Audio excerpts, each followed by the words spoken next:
السلام علیکم جی، حامد ادریس ایڈوکیٹ۔ آج ہم کامیابی کی تعریف ڈھونڈنے کی کوشش کریں گے۔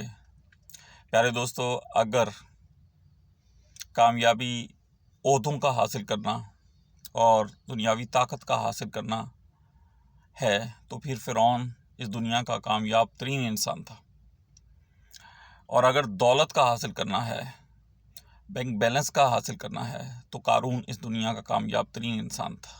لیکن ایسا نہیں ہے، بلکہ ایمان والے ہی اصل کامیاب ہیں، اور انسان کا ایمان، انسان کا اخلاق اور اس دنیا سے جو وہ اپنی رپورٹ کارڈ لے کے جائے گا وہی کامیابی ہے۔ جب آپ اپنا ایمان اور اپنا اخلاق اور اپنی صفات کو پاک کر لیں گے اور حاصل کر لیں گے تو دنیاوی دولت بھی آپ کے اوپر نچھاور کر دی جائے گی، دنیاوی نعمتیں بھی آپ کو دے دی جائیں گی۔ تو کوشش کریں کہ پہلے اپنے ایمان کو مضبوط کریں، اپنے اوصاف بہتر کریں، تاکہ آخرت کے ساتھ ساتھ آپ کو اس دنیا کی کامیابیاں بھی مل جائیں۔ پھر دوبارہ حاضر ہوں گے ایک نئے ٹاپک کے ساتھ۔ مجھے اجازت دیجیے۔ السلام علیکم۔